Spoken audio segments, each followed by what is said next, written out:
Welkom bij Extra Journaal, nieuws uit Curaçao, vers van de pers.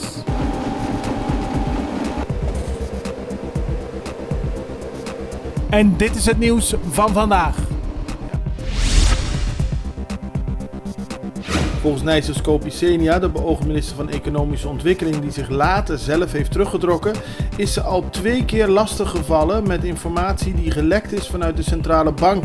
Ze heeft onlangs aangifte gedaan en daarin valt te lezen dat volgens haar de centrale bank of interim-directeur Leila Matroos-Lasten verantwoordelijk is voor het feit dat zij geen minister kan worden, maar ook zou ze informatie hebben gegeven over Neisa Scopicenia toen zij in de running was voor de positie van secretaris-generaal van het ministerie van Economische Ontwikkeling. Zij vraagt het Openbaar Ministerie om dit te onderzoeken.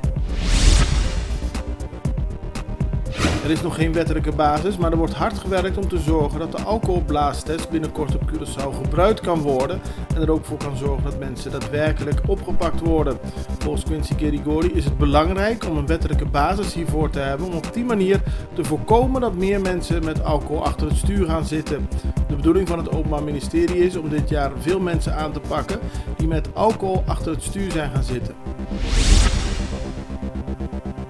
De organisatie Frente Amplio is gisteren begonnen met een handtekeningenactie waarin wordt gepleit voor het openhouden van de raffinaderij.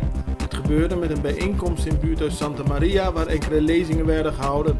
De organisatie wil de overheid dwingen al het mogelijke te doen om ervoor te zorgen dat de raffinaderij niet sluit, vanwege de grote impact die dit zou hebben op de sociaal-economische situatie van Curaçao.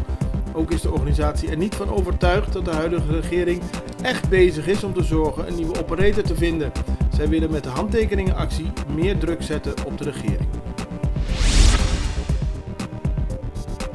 Een 20-jarige man heeft zich gisteren gemeld bij de politie. Hij zou afgelopen zondag bij een uit de hand gelopen ruzie zijn buurman hebben beschoten. De ruzie in Noord-Sapateer liep zo uit de hand dat de ene buurman een machette pakte. De andere schoot daarop degene die de machette vasthield. Direct erop verdween de schutter, maar gisteren heeft hij zich gemeld. Hij zit voorlopig vast en de zaak is in onderzoek. De beschoten man ligt nog in het ziekenhuis. Minister van Sociale Ontwikkeling, Arbeid en Welzijn Hensley Koeiman heeft gisteren uitdrukkelijk ontkend dat de verlenging van het huurcontract van zijn ministerie een vriendendienst is. Het parlement vergaderde over het onderwerp.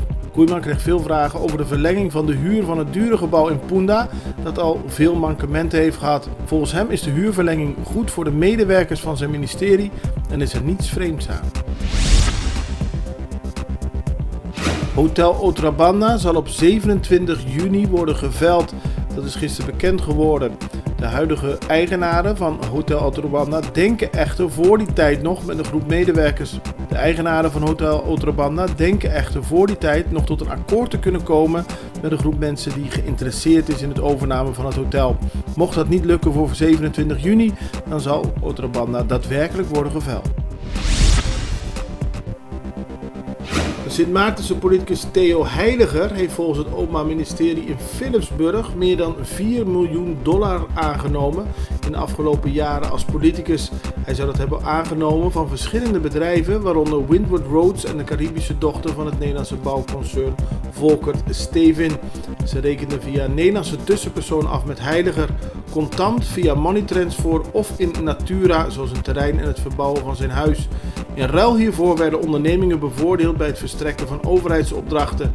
Heiliger was eerder gearresteerd, maar is uit zijn voorarrest ontslagen vanwege zijn gezondheidssituatie.